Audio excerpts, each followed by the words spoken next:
call of Liberty Hill Comics. You are about to witness the greatest golden age comic book live show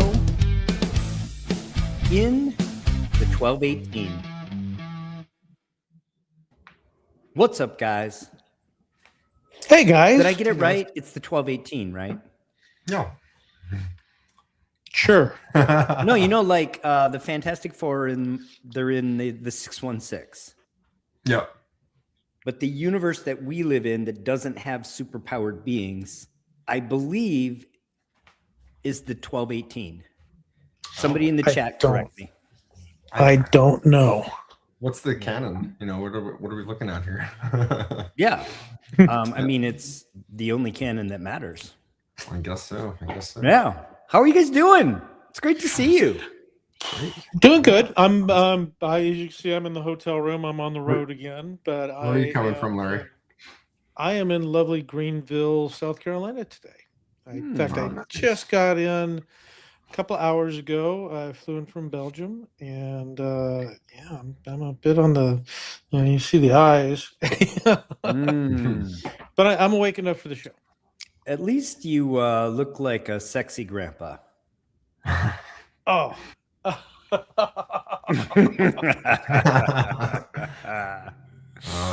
little inside joke there, but we'll Captain Larry's going to reveal that later. Yeah, that's definitely an inside joke. Yes.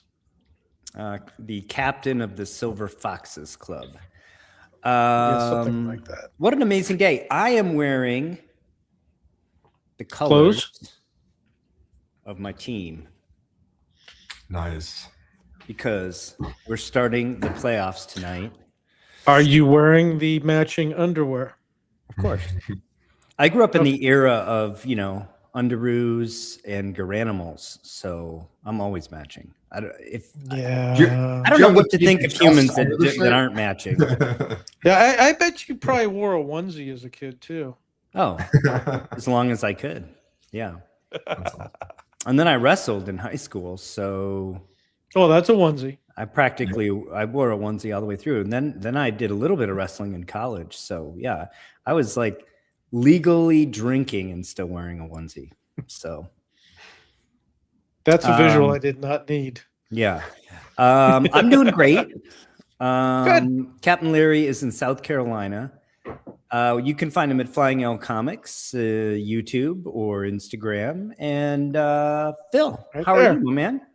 Hey, what's up, guys? I'm coming to you live from the border of Brooklyn and Queens here in my office, as always. And it's Sunday. It's the Golden Age podcast. It's time to just hang out and talk comics with you guys and talk to people in the chat. And I've been looking forward to it. I was at a wedding this weekend. One of my cousins. Oh, good. His family wedding. I'm in uncommon. I don't drink often, so I'm like, why do I feel like this today? It's like because I had fun last night. So awesome. You're allowed. Beautiful wedding. So happy to be here talking comics with you guys tonight. Well, I want to thank everybody who's joining us. We have a super lit show. We are going to keep it brief so I can watch the end of the Pistons game. And we're interfering with the game. I didn't know that. Game is on, tip off, I think, just occurred or is about to occur. Yeah. Okay. I thought about postponing it, but, comics come before sport ball. So here we are. Sorry, Barry. Show's over.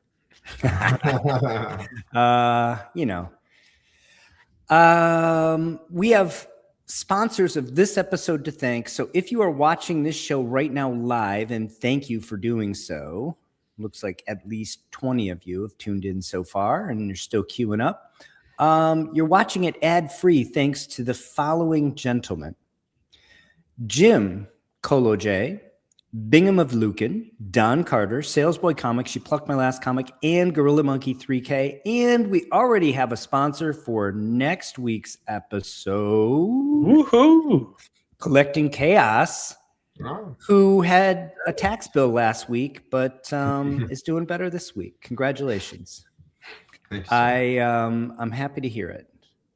So in addition to Collecting Chaos, we have AJ, Aubrey McParr, Collecting Chaos is here, as I already said. Ben Stewart, The Warning Band, welcome. John Bingham of Lucan, You Plucked My Last Comic. Salesboy Comics, The Space Baby. And Don Carter, The Professor, Peter Alachi. Squarebound Sorcerer's back, welcome. And Gorilla Monkey 3K, Don Carter, thank you for the super chat. Jason, the Archivist Adrift, and Salesboy, thank you for the super chat. Appreciate all of you. Thank you, guys. On our way to our goal. Thanks, guys. Check out their channels. Check them out on the socials. We appreciate you all joining us, whether you are chatting at us or not. But we especially appreciate those that are chatting. Yeah, the money that you guys put in, we really appreciate, because that does go to paying for the show. And I really thank Dr. Paul for being the sponsor of the show and doing it. So this does pay for things. Thank you. We appreciate it. All right. So I say we jump right in. What we're going to do is we have a show in two parts, as we ordinarily do. My A block is going to be a little bit shorter because we introduced the Go Collect Golden Age Comic Price Index, which is a mouthful, and I'm going to just call it the CPI. And CPI means Consumer Price Index in the real world. But if you'll all forgive me when I say CPI from now on, I mean Go Collect's Golden Age Comic Price Index, and I'm just going to call it CPI. I'm going to give a brief update on price changes since last week and sort of remind everybody what we talked about last week, point out a few key sales, and then I'm going to focus on one, but not a real deep dive. One record that was broken in the last month. And then I'm going to hand it over to Phil. We're going to do a deep dive that we didn't get to last week on the greatest pre-code horror cover ever published. Right. Crime Suspense Stories number 22. And I'm Most super looking forward to that. Yeah. Like I said, Phil's going to do a deep dive on it, and we're going to have a lot of fun. And we're going to have some questions sprinkled in to encourage some audience participation. So we hope everybody's live in the chat and we get a lot of interaction today. So that's our show, and let's jump right in. So reminder, so this is actually a slightly different graph than the one I showed 2 weeks ago, because these graphs get updated every Monday at Go Collect with data trailing from the previous Monday. So the data are basically kind of 2 weeks old, but that's rational. They get their data from all their partners like Heritage and all the other data, the eBay, all the data that goes into it. They have to get those data from their partners and then obviously double check it all and collate it and everything else. So that's why there's a slight delay. I don't think it really matters. Comic book prices are not ticking up and down like oil in the commodities market, right? They're staying pretty steady. There's a few bumps here and there, but it's going up, but very mildly. Right. So this is, again, trailing 12 months. So just a slightly different graph. It's going to look more or less the same as the one that I showed you 2 weeks ago.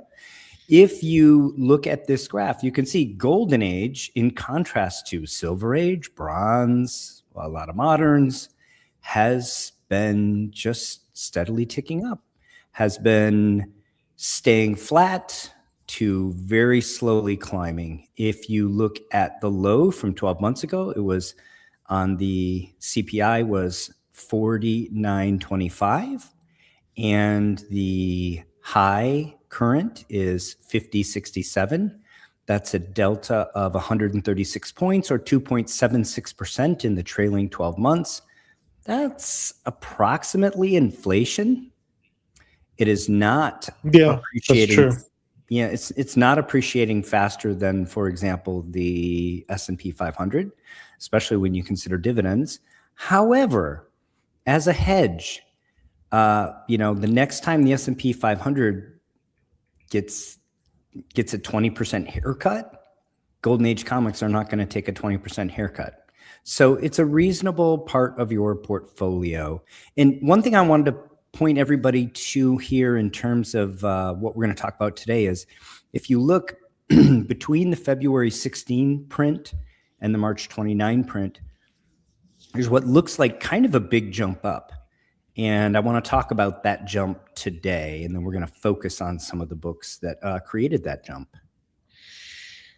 The reason for that jump was the February Heritage signature auction that occurred from February 26th through the 28th. And a bunch of records were broken in this auction. And as you recall, I'll say the full name again, the Go Collect Golden Age Comic Price Index is made up of 50 books. So just because some records were broken doesn't mean that that index would necessarily change.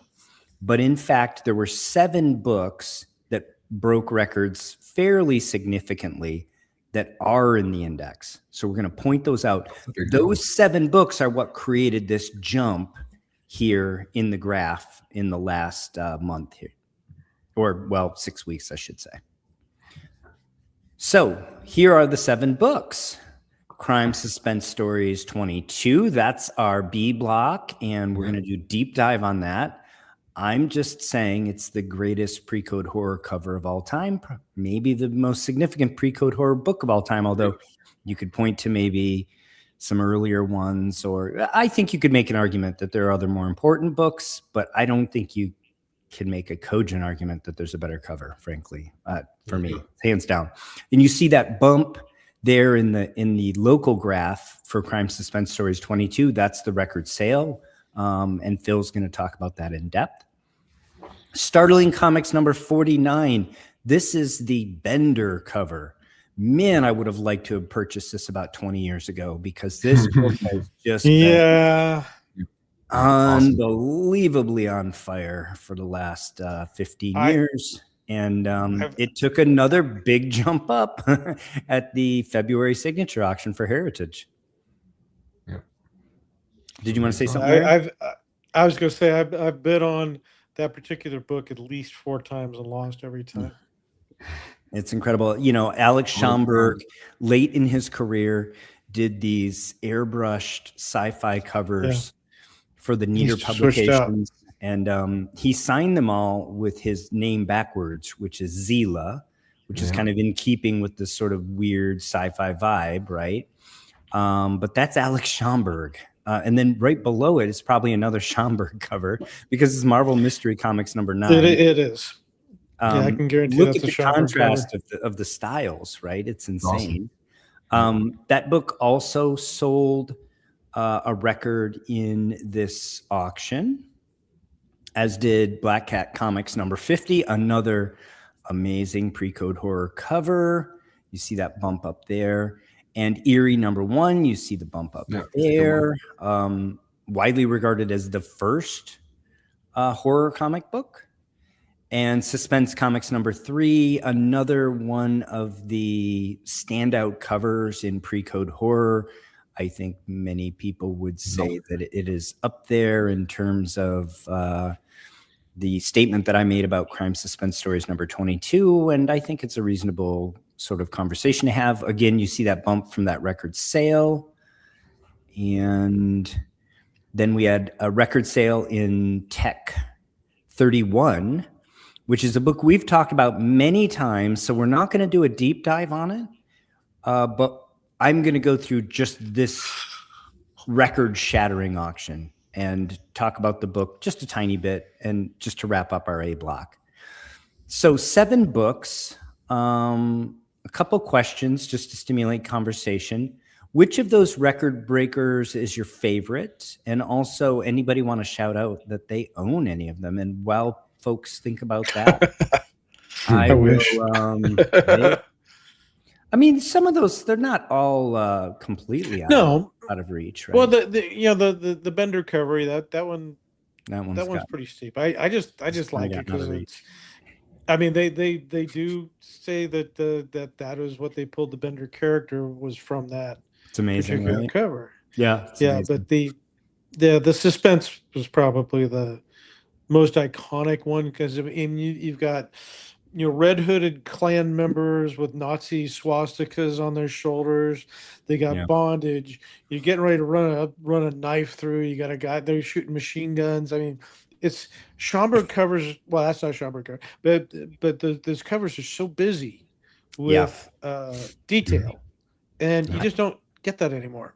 I think Keston of Keston's Old School Comics either owned that or still owns it, and I want to get him on the show and have him talk about it. Actually, I think it'd be great. But yeah, but there's not that's been a standout for a long time.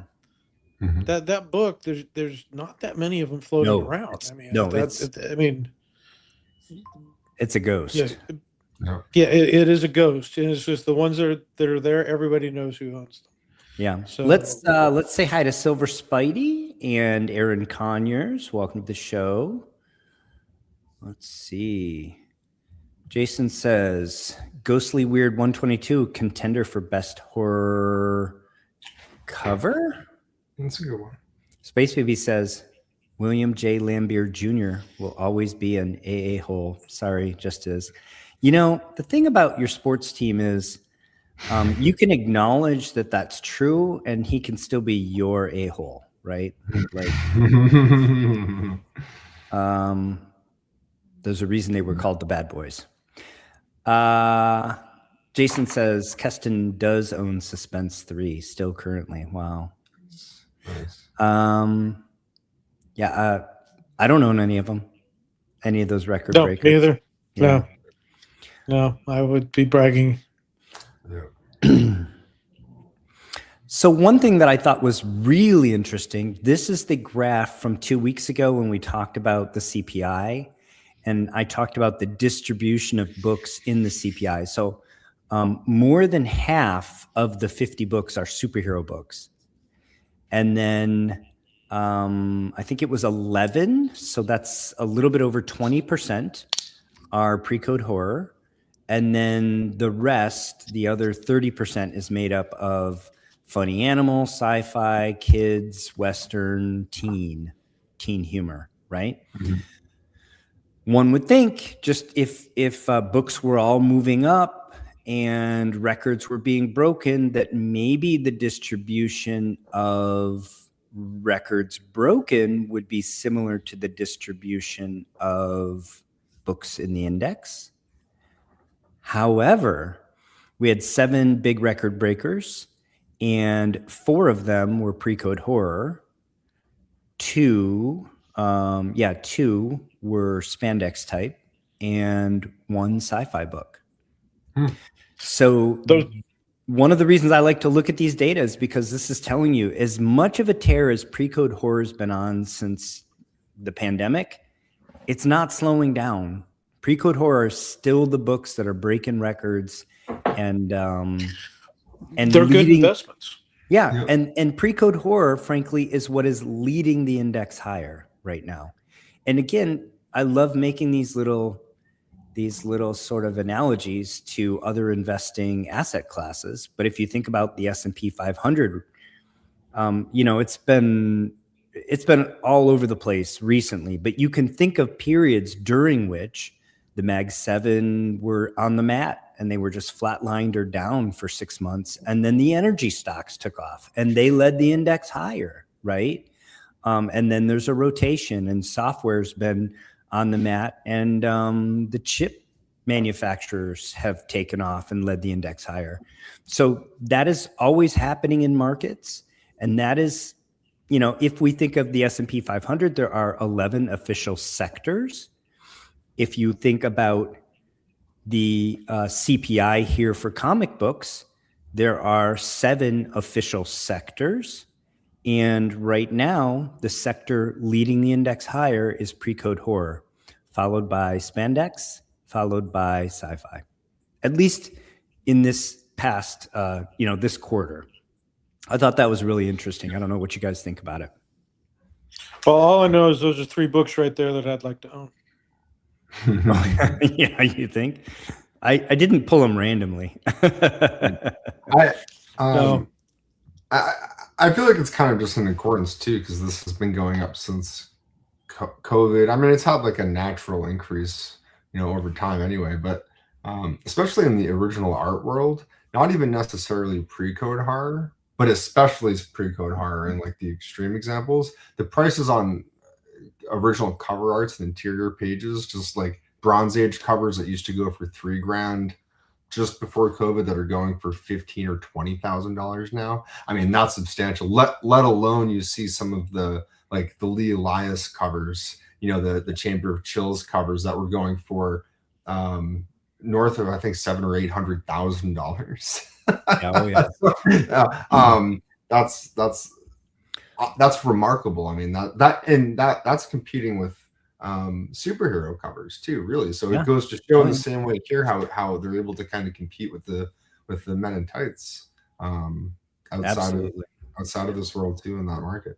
Yeah. When I started collecting comics, pre-code horror was very niche, and there were lots of them you could pick up for cheap. I think that was true I mean, you could get a lot of EC pre-code books in lower grade for $5 a piece, even just like easy. Even just 15 years ago, pre-COVID. They really took off for me, at least during COVID. And that's when, even low grade pre-code ECs became $100 to $200 books during that time period. And they just continued to appreciate. And to your point, this has bled over into the Bronze Age horror renaissance, right? Oh, yeah. Those books, when I was a kid, literally give them away. Literally, comic book dealers would not buy them. They would just say, they don't sell. I got no room for them. I will not even give you a nickel for them. I will give you nothing for them. We don't buy them. We do not buy Bronze Age horror books. And now you have people going after like Louis Dominguez covers. People are named artists from the period where before they were kind of more obscure, but now it's more substantiated, which is kind of well. It's like I came across a bunch of 20 DC horror books in the collection. They're well read, but that's exactly what you're talking about. Yeah, but when we were kids, unless it was House of Secrets 92, forget about it. Just literally rags. I don't know that book. First Swamp Thing. I'm joking. Of course I know that.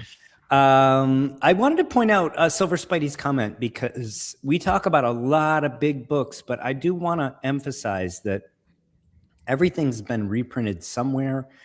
Even if you have to read it digitally through either the DC or the Marvel app, most of these things are available. If you want it in print, I don't know the actual answer to this in terms of pre-Robin tech issues, how many of them have been reprinted. I would think at least in the hardcover DC, archives, I would think, but I don't know the answer. But I did want to point out, like, we love all comics. We talk a lot about big comics because they're exciting, but the truth is, I enjoy a $1 comic book from the dollar bin as much as I do a big book in terms of reading enjoyment and everything else. And I just want to point out that this hobby is affordable and achievable, and it should be democratized. It's so true, because you hear people think that they can't get into Golden Age books because they're overpriced, but they just see most of the high-end books. So then you look in, you're like, there actually are affordable ones. You just have to understand you're not going to be able to get a Batman one or a Superman one. You have to kind of lower your expectations a little bit. Shout out to Jerry. Shout out to Jerry the Jitterbug, who does a recurring video series called Golden Age Comics for the cost of a tank of gas. Yeah. Right. Nice. I mean, gas is going up, but if you can't afford a tank of gas, you're probably not part of our sort of economy anyway, and you're probably not worried about whether or not you can get comics. They're out there, right? Andrew, congratulations, Tech 168, great book. Yeah, that's a good book. Nice. He says, don't think I'll ever be able to afford Tech 31 or Batman 1. You never know. Dreams do come true. Join the club. And hang in there. Just keep at it. That said, a 168 is, I mean, I don't even think saying a consolation prize is fair to that book. That's a hell of a book. I mean, come on, So that's it a is. key. Yeah, That's a absolutely. key book. The origin of the most popular villain in comic books. Well, even if you come across, something with a grade of a 0.5, I mean, you still own the book. Yeah. I mean, now you can say, We're going to talk about a 3.0 today that has beautiful eye appeal. Oh, nice. I'm going to say it's Gino Bazzi. Welcome, says EC Comics is the GOAT. Probably not going to get a lot of arguments here. Knocking Futz is in the house. Nope. Welcome. The professor says, as we speak, conserving a Tech 128. Very nice. All right. So, again, I'm just going to go over this sale briefly. It was a gigantic record breaker, but we've talked about this book a lot, so I'm not going to do deep dive here. Tech 31, possibly the greatest cover to Detective Comics ever. Universal 68. Yeah. It's my favorite. I'll let people weigh in on it. It's my favorite. Folks can weigh in whenever they like, but I'll have an actual slide to prompt you weighing in a little bit. 112 all grades at CGC. Whatever ones are at CBCS, probably going to be crossed over soon enough now that they're going out of business. And you see that giant jump at this auction. These are Go Collect's data for auctions of Tech 31 in a 3.0. So look at the jump. This one this year sold for $134,200. The previous sale 12 years ago, $9,755. It sold that seems apparently way too low. There's no way. Is that real? No, I don't know. These are fixed price sales Well, on eBay. I think that's too old to look up the data, but because we're between talking 2005 and 2014, that just seems like too little of a jump. No, we're talking, 14, 15, 16 years ago, maybe, because you got to remember the investment level wasn't that high as it was after COVID really blew everything up. People, I don't know why, actually. I think people had extra money and they just, boom, everything took off. I think back in 05, back in 2013, a 3.0 was not considered really investment grade. Maybe I'm just totally. Maybe I don't know. I mean, just seems 30 years ago, 10 grand for 3.0 just seems. Well, 2009, the Heritage auction for $6,000. That we know because you can still verify it, right? Yeah. I'm just. That's a real data point. Whether or not the ones in between possibly could be manipulated or unreal, yes, they can't be confirmed any longer. But I think Go Collect data is pretty good. You'll note that that's all the same picture. So is it the same person flipping that book or attempting? Maybe those were reserves not met. Maybe I don't know. It does say fixed price, but fair enough, Phil. But point being, we do know in 2005, we had a sale at $6,000. Yeah. In 2026, 21 years later, the same asset in the same grade sells for $134,000. Yeah, 2,000%. I almost want to say, and someone could correct me if you go to GPA, because I feel like just the Heritage one here is right, but I want to say that the 3.0 probably would have been like a 25 or 30K book around that time. No, it's possible. And I only say that because I remember going after a Detective 33 around that time at a lower grade, and the price was higher than this, and this book would definitely have sold for more than the 33. So I'm just kind of using that as a gauge. But so maybe rather than fixed price sales, maybe these were like reserves not met or something. Yeah. I could see that. I could absolutely see that. So the book that's sold, again, we're not going to do a super deep dive. We've talked about it a lot, but this cover is, many people think it's the greatest Golden Age cover. Maybe. I mean, it's certainly one of the top ones. It's definitely gets my vote for best detective cover ever. This is a nice presenting book for a 3.0. So graders, it's has off-white pages. The graders' notes include detached centerfold, Chews on the front cover, chews in the interior, rusted staples, tear, left top of back cover. The chews are Can I not very interrupt just one? obvious. Sure, yeah, go ahead. I was just going to answer Phil's original question. I just opened GPA. There was a 2011 sale of a 3.0. It was $20,000. Okay. Oh, okay. So there we Sounds go. like you're spot on. Yeah. Yep. Yeah, I okay. think Phil's right on there. Nice. Sorry. Nice. I'm sorry. No problem. Yeah, I appreciate that actually. And I subscribe to Go Collect. Some people say GPA is better. I don't think it's both. Go Collect. I think it was just the eBay data there, because eBay data can be really skewed. Like it could have been very well what you said, or maybe just incomplete. That was like an incomplete copy, missing the few center wraps, but it didn't take that into consider. Or I don't know. I think it's slabbed because Go Collect only has slab, but it could be, their data aren't perfect. So It would have said would have been what you originally said. Then it could have been the reserve, not that. Yeah. So as I was saying about the chews, I mean, you can see them here, but they don't detract much from the cover at all. Looks I mean, like rare. it really presents well for a 3.0. But if you're going to grade that, by the numbers, 3.0 would be correct with those chews. Well, yeah, especially wait till you see the back. I do not have any tattoos, although I'm into tattoos. I don't have any personally, but it's a Dr. Shelby Thompson appearance, so I always get to highlight that. Oh, I did notice that he was asking about a tramp stamp. Yeah. When Paul said you have wait a tramp to see the stamp, back, Dr. I Paul? was like, I hope you I don't mean have any tattoo. tattoos, but if Okay, I good. did, this probably would be it. Yeah. Understandable. I'm very, very close to this one, but just a couple issues off. Just located lower on my back.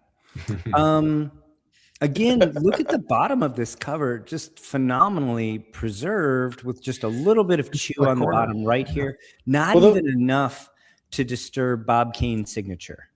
Yeah. Because those are bug chews. Yeah. So that'd be bug chew, and you can see a lot more of it. Probably silverfish, actually, because if you look here in the upper right, I agree. The silverfish will tend to eat just a single layer of paper, which is kind of wild. But that's what you have here. Yep. And then more, and actually like a piece missing, looks like possibly torn out on the bottom right here.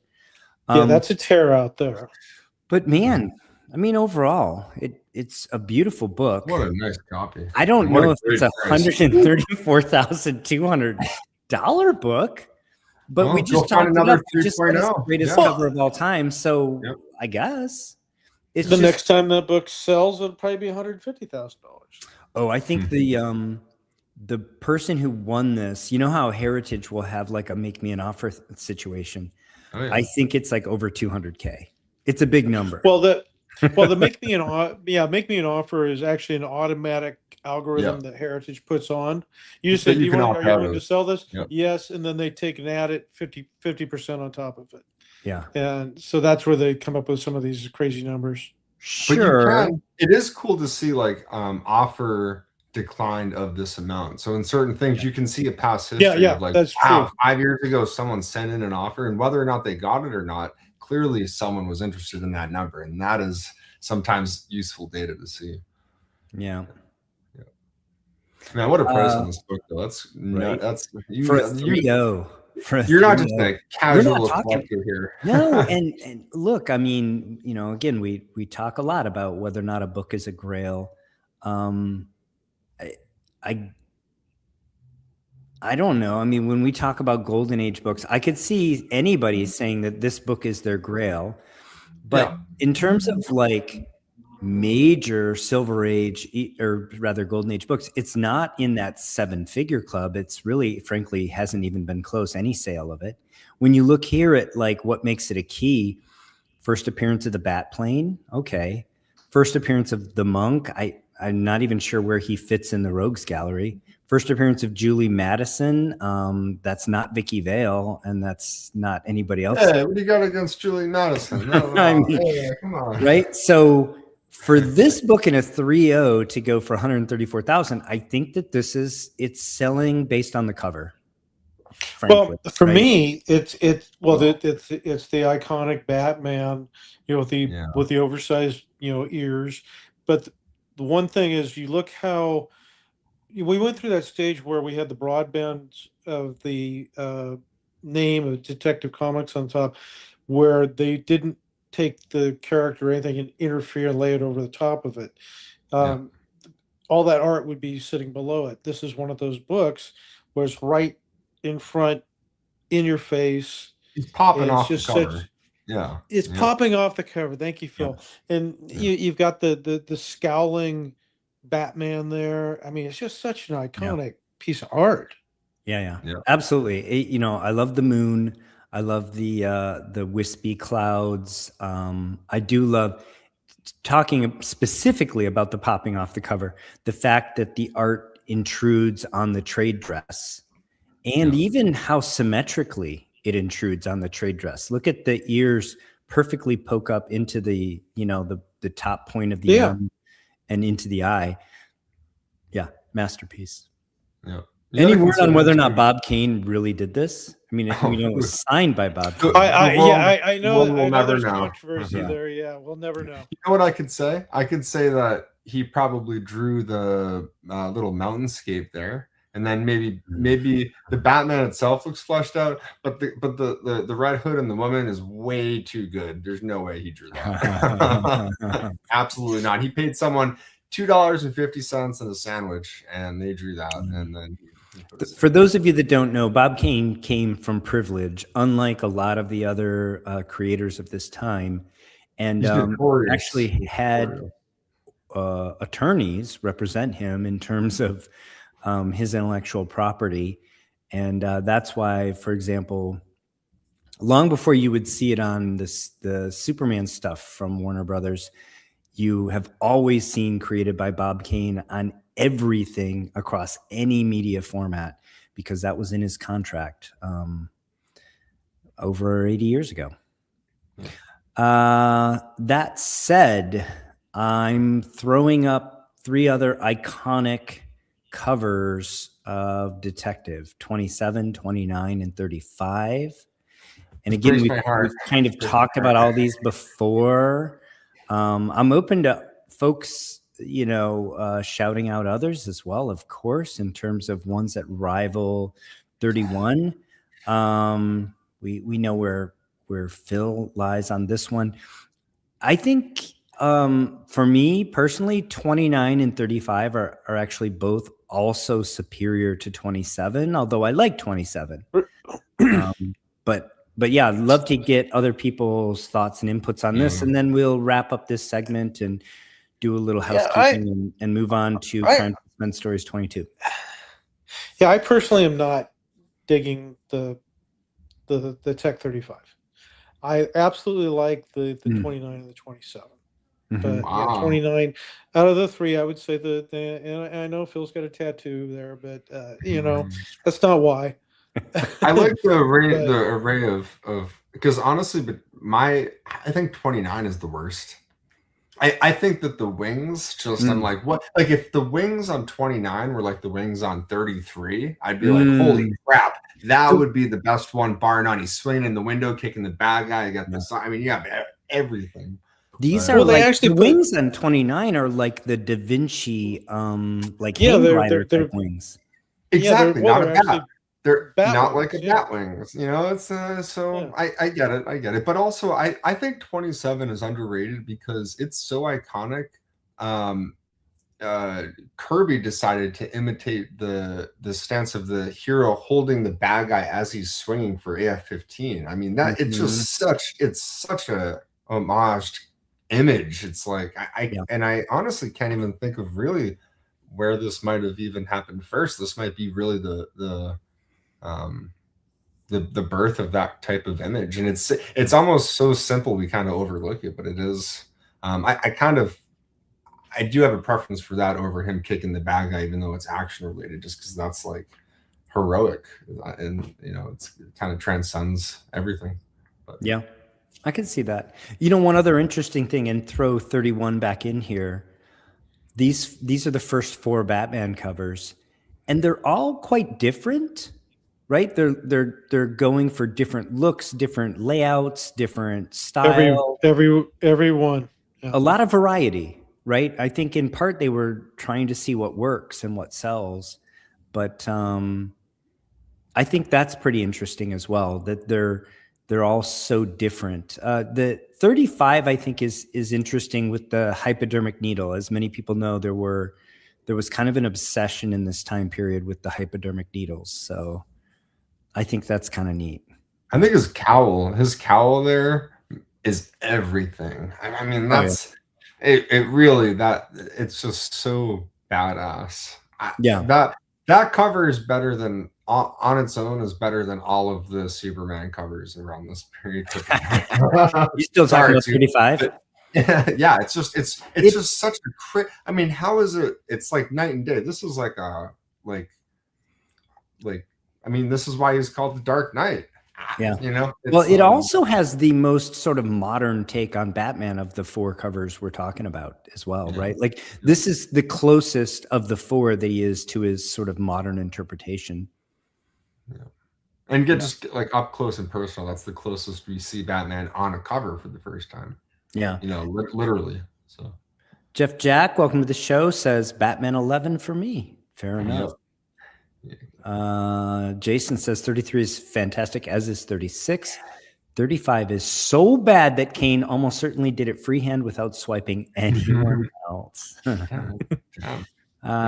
Jason, you've done it again. Jason makes me laugh almost every single episode. Juris, welcome to the show, says number 35 has those Bernie Wrightson bad ears. Yeah. Oh, yeah. That's some cool stuff. Yeah. Yeah, that Wrightson Batman's awesome. Space Baby says, I love the low-grade books James presses. Thanks for the content. Happy to have you here. Bob Kane always took credit for everything. Poor Bill Finger. But no more. He has been vindicated, just given enough time. Because here we are going, you know, sorry, Bobby. Candlestick Cinema, welcome to the show. Tech 31, first appearance of the Batman villain, the Monk, of course. Doesn't necessarily make it a big... I think it's still selling based on the cover, but there's Tech 69 greater than Batman 11 for me. Both are great. Tech 69, someone help me out. Oh, that's the Joker coming out of the lamp. Coming out, is he? Yeah, out of the genie lamp. Yep. That's a good one. It's a good one. There's a story out there. I won't relay the whole thing, but the point of the story at the end is Jim Steranko slapped Bob Kane in the face at a convention.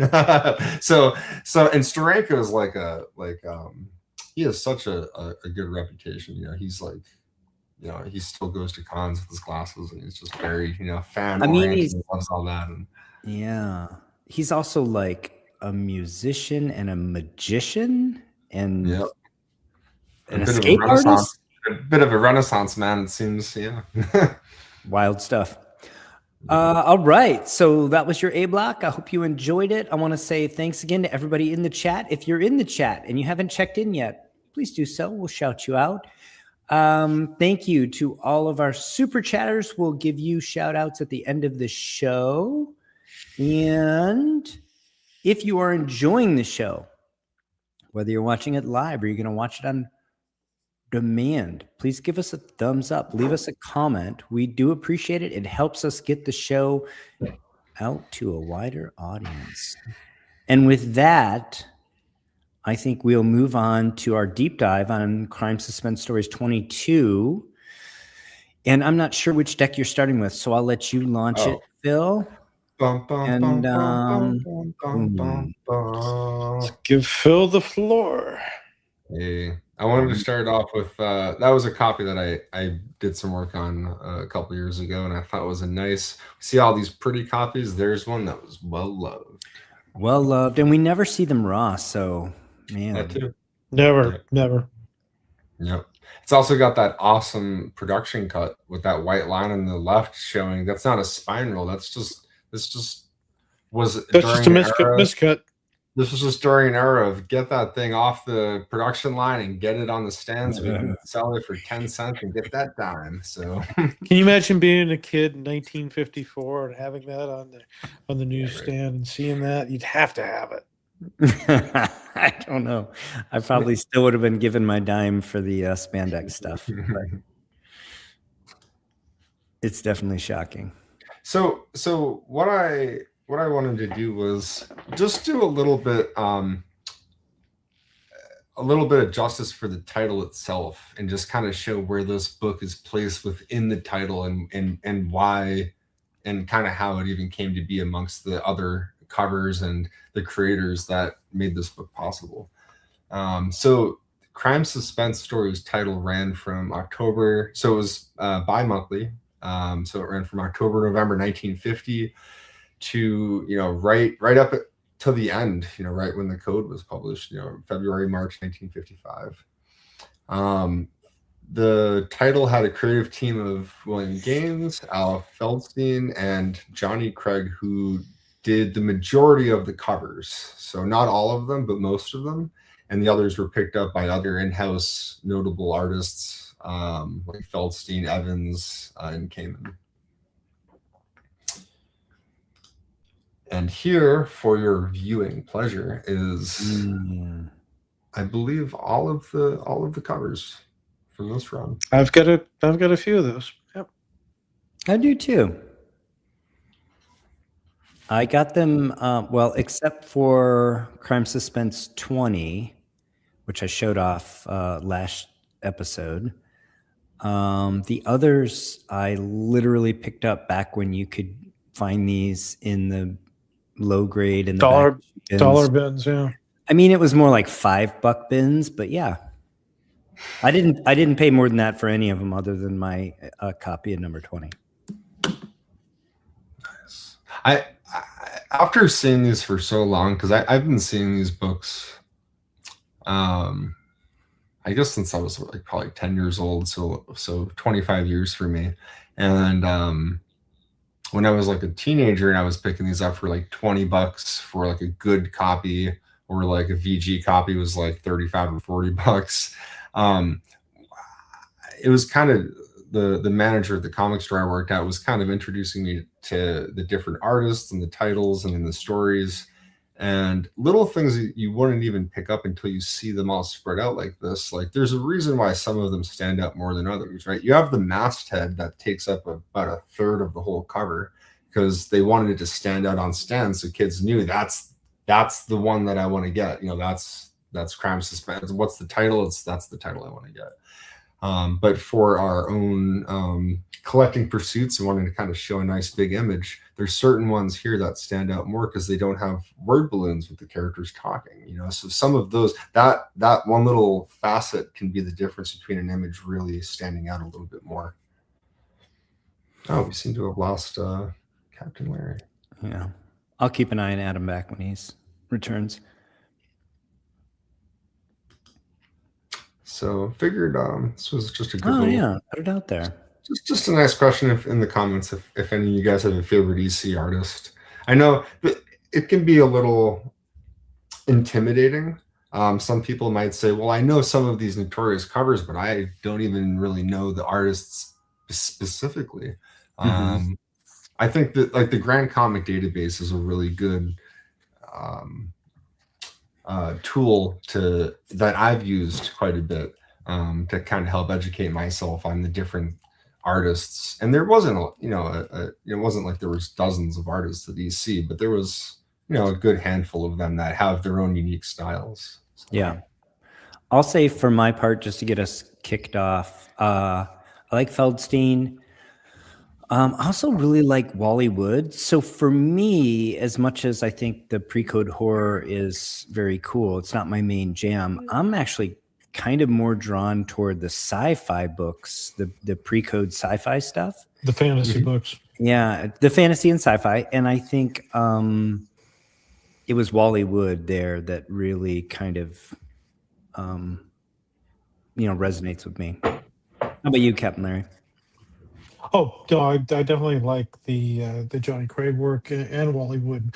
Wally Wood to me is probably the most predominant because he went through all different companies and genres and writing. You'll see his Sure. work in so many more places than you see Johnny Craig. Sure. Um, but art wise, I mean Johnny Craig for the horror stuff, top notch.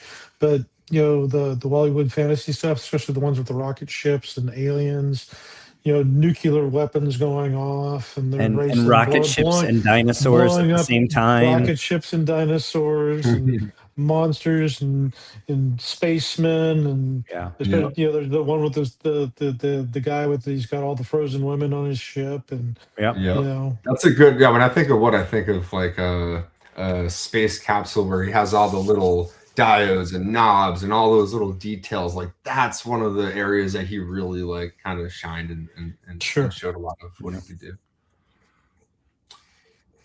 Yeah, I like Jack Davis. He's one of my favorites. Jason's right. Frazetta. I forgot about the Frazetta cover. So you have I think it's Amazing Fantasy 21 or one of those. It's iconic covers. It's a Frazetta cover. It's very, very sought after.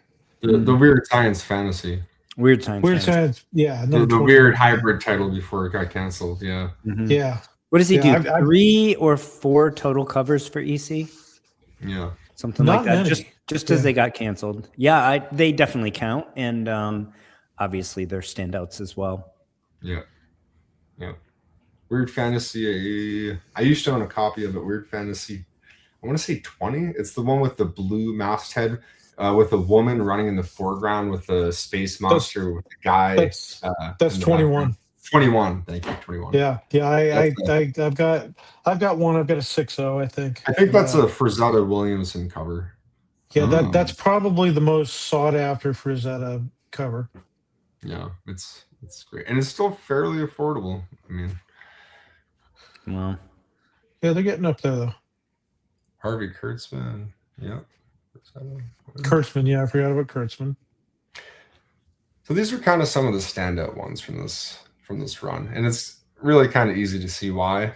You have the first issue, which there's always kind of a subtle nod, as long as the cover isn't unbelievably boring.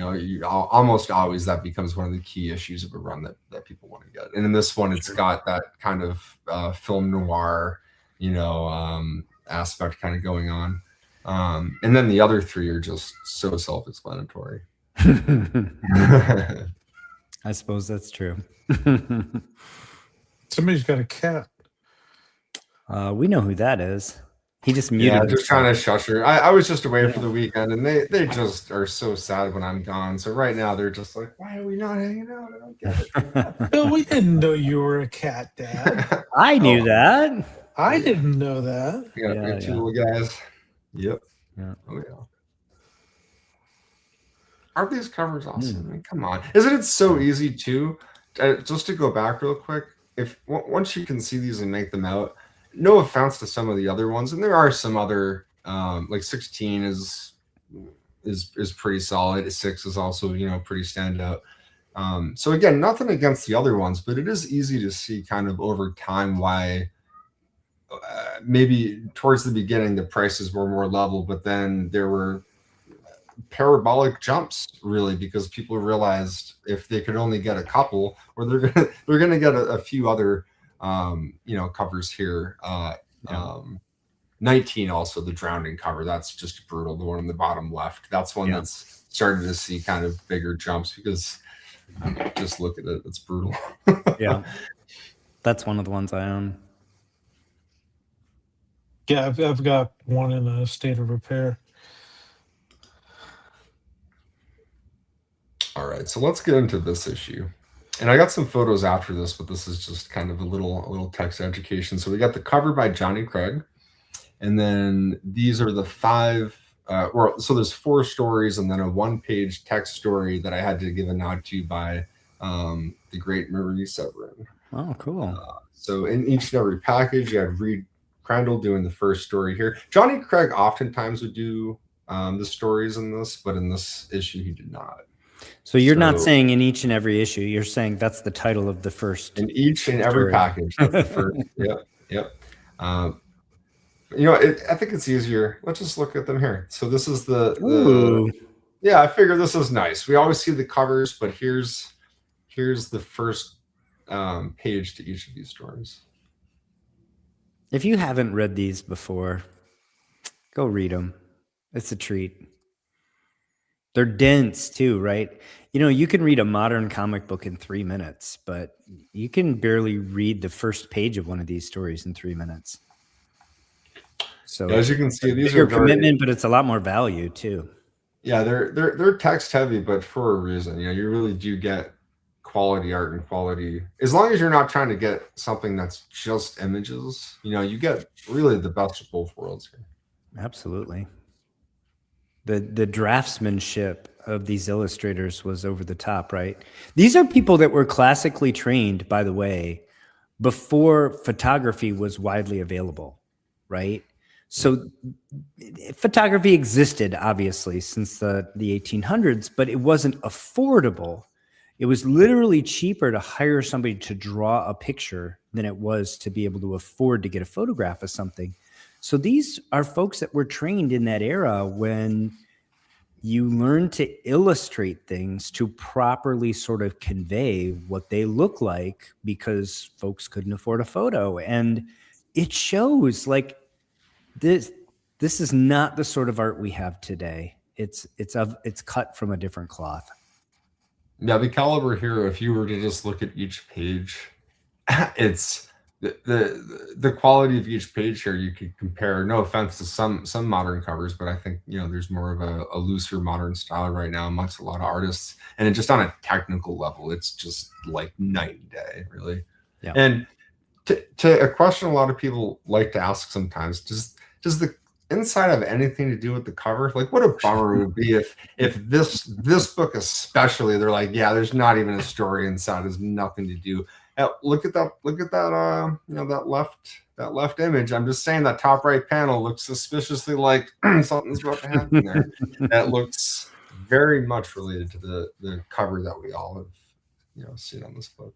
Yeah. As much as I do enjoy some of the covers today, just masterful work by artists, yeah, so many of them have literally nothing to do with the interior. When I was a kid, not that necessarily that was the peak, but just that's what I came up in. The story told you, the cover told you what was going to happen inside the comic, right? Like it was a scene from what was happening in the comic. And that's just not true today. It was true in this era as well. And, that's something else that differentiates it. Again, I don't want to be like, get off my lawn, but it's a difference that the covers on comic books today are commissioned. The artists are told basically who to feature on it, and that's it. It has nothing to do with the interior other than presumably whoever's on the cover is going to be in it, although that's not even always true. Yeah, and just to like continuity has become a more popularized theme in comics. But back then, the idea that you were picking up issue 17 and it's following the story from issue 16, that happened in some titles. But oftentimes, as you can see here, you had 4 completely different stories. So you can pick up an EC comic and read it and not know anything about the other ones and have an independent, complete experience. Yeah, these stories which is kind of, it makes jumping in a little less cumbersome than it can, being like Spider-Man 628. You're like, there's 627 previous issues. What if I haven't read those? And you're going to pick up on. They were all one and done. Yeah, they were all one and done anthologies. But interestingly, with the introduction of like the Crypt Keeper and the different narrators that they brought in, they had just a little bit of continuity with the narrator, which is kind of interesting. But still, as you say, Phil, much more approachable. Yeah.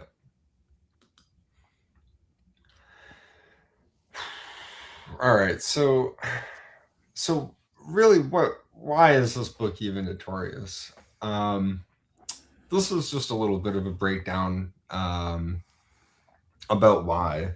And it was used in the Senate hearing. and William Gaines was asked himself, like, why, like, do you think this cover is in good taste for a comic book? And he said, like, well, for a horror cover, yeah, absolutely. Yeah. And a cover in bad taste, for example, might be defined as holding the head a little higher so that the neck can be seen dripping blood.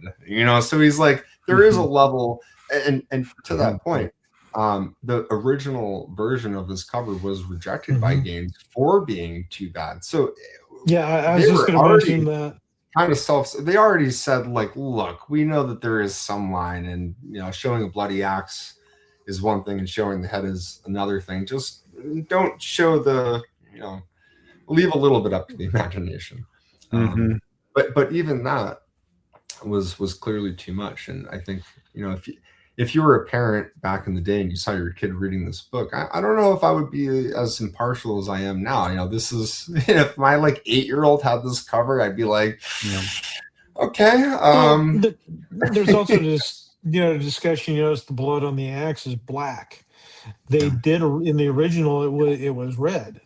Along with some other things to it. Yeah, I was reading up on some of the stuff that he rejected, and this was much cleaner than the original, as you said. But also, how many 8-year-olds were reading this? I mean, when we see the pictures from the period with the kids, they had superhero books mostly. I mean, the audience here really was not that kids couldn't get their hands on it, but it was primarily adults buying these. I would have had nightmares as an 8-year-old. Yeah, I wouldn't have. Been interested. One of the lines, I think, from the Senate hearing was William Gaines saying, "The truth is that delinquency is the product of the real environment in which the child lives, not the fiction that he reads," and that is like the chef's kiss to when they tried to do the same thing when I was a kid and Grand Theft Auto came out. They said, look, you can point fingers all you want, but this game is not directly correlated to you. We are not seeing an increase in Grand Theft Autos and people just running over pedestrians like you would in the game, just like you're not seeing a large amount of decapitations and some of the more notorious covers, like a guy holding a handful of tongues. I don't think there were cases of people mimicking these covers and doing crazy things. That's another book I'd like to have. This was fiction, so it's the same story every generation. When I was a kid, it was Dungeons and Dragons, as demonology and devil worshipping, and people were going in the tunnels and enacting, devil worship stuff. It's all every generation has the same stupid pushback on culture. Yeah, not all of them make it to Senate sub hearings, though. Yeah, this one was book burnings. I mean, Dr. Wortham, he basically, was a quackpot, as I like to call it, and he basically was the instigator behind the whole thing. I think he was well intentioned. He was just a bad scientist, but he put together the first.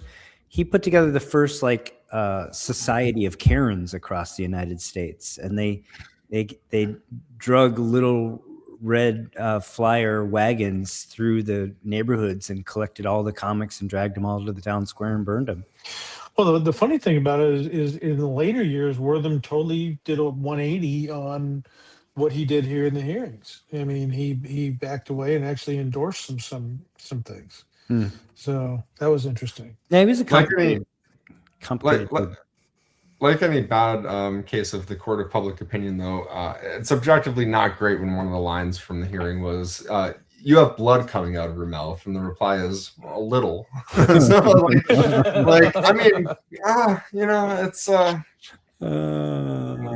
Well, you're not seeing bones from the neck and things like that. Yeah, the rest of the body, the I think the whole purpose was the shock effect of this cover. I mean, when Johnny Craig drew this thing out, it was you got a severed head and the woman's eyes were rolled up into their skull, and the guy's just standing there happy as a clam holding the axe. They're like, even though we don't have a code, how can we push this kind of to the absolute limit to where Gaines is even like, ooh, we got to redraw this. Yeah, So that's what we they can't do did. this And one. they still landed on something that they were like, no, this is still not okay. So, Yeah. but by today's standards, this is just kind of like, okay, it's like go to any comic store in the horror section and you can find some stuff that makes this look a little tame. So, but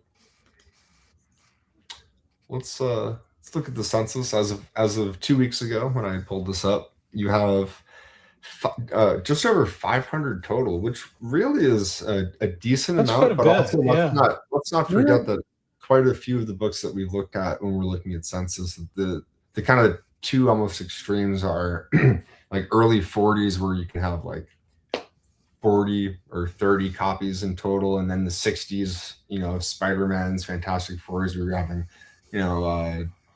2,000, 3,000, 4,000 of each of those. So this is still a decent amount, but 500 is certainly far less than probably the original print run here. 450 of these are in Universal. And then let's also not forget that while this book certainly sells and trades, many people that get a copy of this, it's not just for a quick flip. They got it because they wanted the copy. That was the copy they were going for. It's on the wall. They're proud to display and show it. I'm just shocked that to see there's 9.8 in this book. I can't even imagine that. Oh, so Larry, did you know that William Gaines, aside from his astute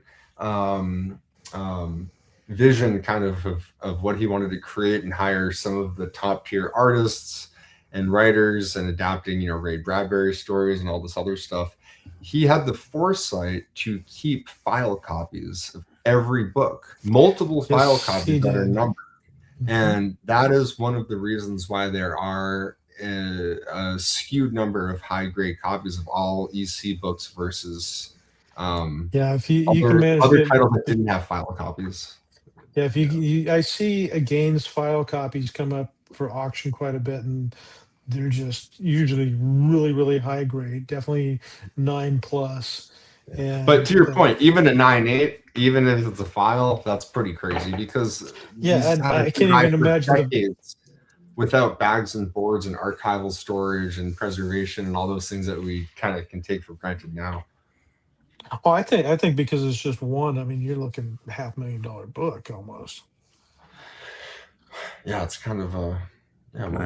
Wonder what that would go for. This is the cover that someone mentioned earlier. Yeah, it's a good one. Fighting Against Crime 20 never gets the love this cover gets.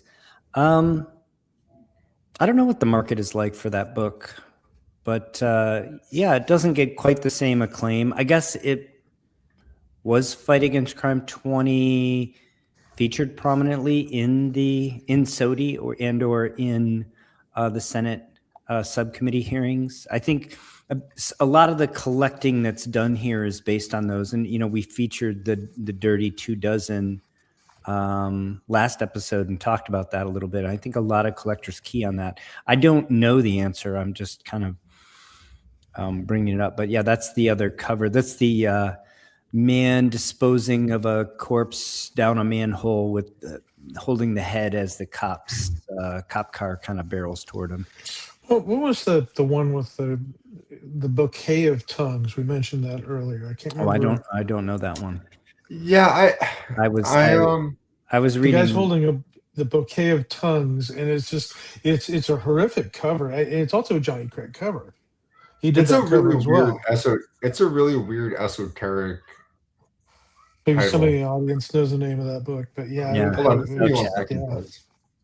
Just give me 1 second. I gotta call my Stormy girl here. She's being a little. Yeah, as I said, and Shelby's one of the things Shelby points out here is Wortham was a civil rights activist. He also opened clinics in low-income areas to aid in mental illness among minorities and non-whites. That was basically unheard of at the time. Like, that just wasn't done. So yeah, he was a complex dude. I actually think Kefauer is more of a villain even than Wortham. Wortham was just a poor scientist, but I think his heart was in the right place. Kefauer, I think, was just literally jockeying for political power and doing it at the expense of an industry and creators that,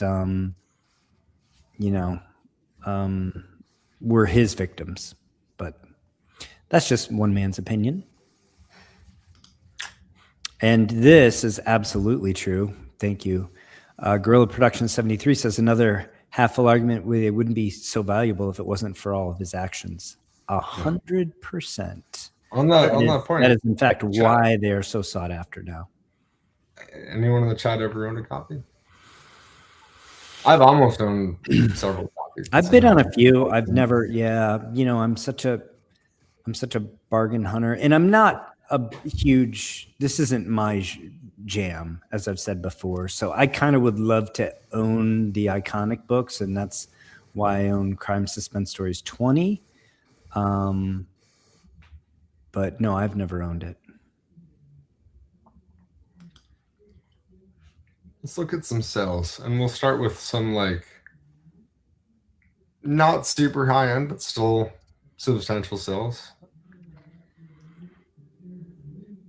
So, I mean, this is even as recently as March, 3.5 went for just over $5,000. Yeah. But this 1.5 presents well for 2,600. Yeah. Yep. Oh yeah. Get in there. So that's probably a good basically to show entry level copy, a fair copy of this would be about, after you're including taxes and everything like that, just under $3,000. So this is still 500 graded copies of this, and 450 of them are universal, probably in about that grade or higher. So yeah, that's entry level copies of all those. You're starting at about $3,000. Thank you, chat. John Bingham of Lucan says Lawbreaker Suspense Stories 11 is the bouquet. That's the one. Lawbreakers. I knew about that one. It was far more unknown. It was driving me crazy. Very horrific cover. It's Lawbreakers. It's something you don't see a lot, and when I've shown it to some people, I get that, I've never seen that one before, and it's because it's a little more obscure. But man, it's one you don't forget when you see it, because exactly. It's like this one. Yeah, but for those that don't know, that the word balloon on is something like a guy standing there in pants with no shirt, I think, or like a ragged shirt, and a woman, and the line is screaming. Don't worry, Miss Kimberly. Even if you weren't a mute and you could scream, no one would hear you. See, I've cut out all their tongues, and he's holding a handful of like half dozen tongues that are all bloody, and you're like, what? Bouquet of tongues. Yeah, I mean, and that was a Johnny Craig cover. I mean, it's just, where is your brain when you're creating this art? In the gutter. It is in the gutter.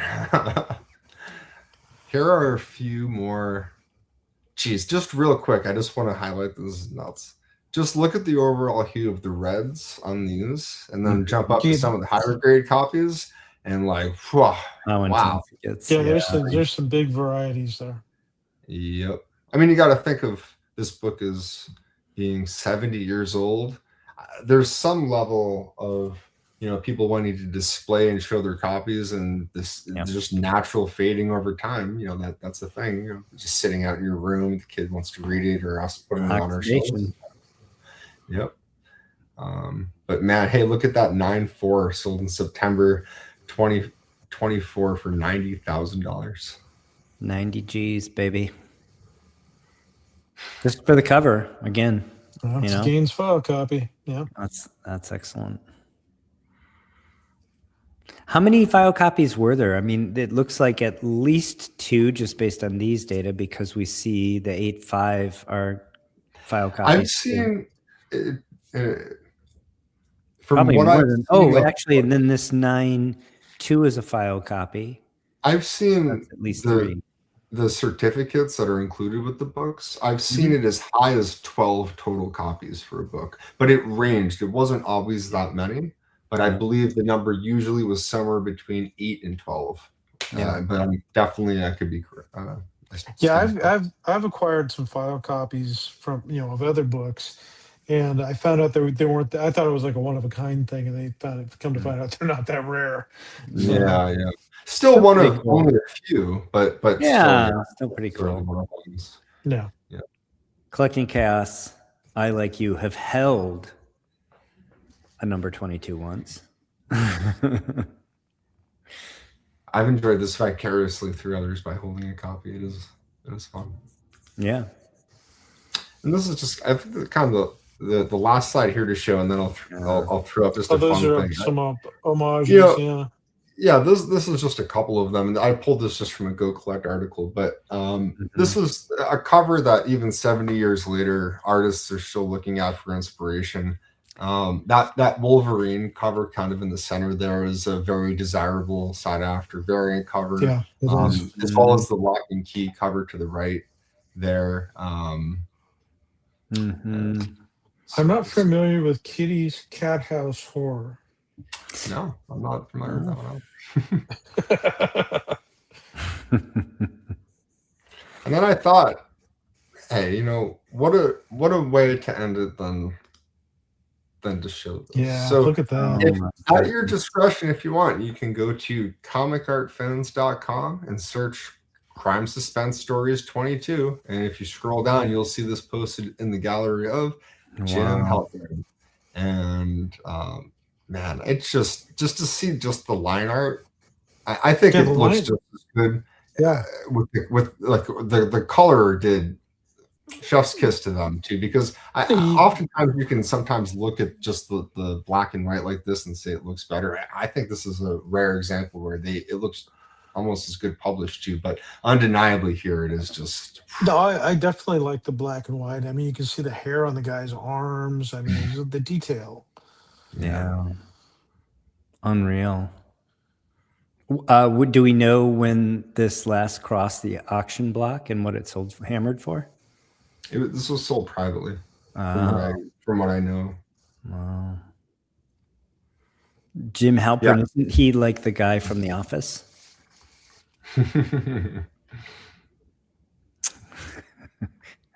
Jason, I know, laughed at that.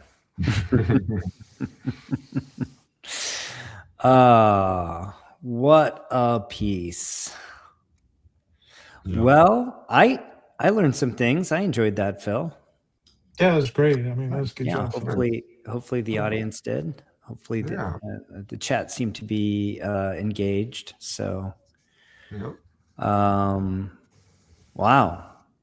Yeah. Another Sunday, another show, another phenomenal comic book discussed. Hey. No matter where we are, coming to you from South Carolina, Texas Hill Country, Gotham. Hey everyone, if you could give a thumbs up now if you haven't, we really appreciate it. Or even better, leaving a comment on maybe a book from this title that you've owned, or whether or not you like this book or not. If you're like, this book stinks, and you want to leave a comment and say that, then we still appreciate your comment, and we appreciate everyone in the comments and tuning in live and or otherwise. Tell us how immoral it is. Tell us we should be ashamed of ourselves for promoting such smut. That'll change my life. Right, that's our show. So let's thank again this show sponsors: Jim Koloje, Bingham of Lucan, Don Carter, Salesboy Comics, You Plucked My Last Comic, and Gorilla Monkey 3K. Thank you for next show's sponsors: the ever generous Collecting Chaos with the tax return at his back, Don Carter, Salesboy Comics, and Gorilla Monkey 3K. Once again, we appreciate all of you. Do you know there's actually some system that YouTube keeps track of that gives super chatters points and ranks them? I wasn't even aware this existed until today. But maybe cool idea. Maybe we'll show our long-term points supporters in an upcoming show. That might be fun. Regardless, we appreciate all of you, whether you are throwing some cash at us or just chatting or just watching later and giving it a thumbs up, leaving us a comment, telling somebody about the show. Thank you so much for joining us. And until next time, take care of one another. See you later, everybody. Thanks for tuning in.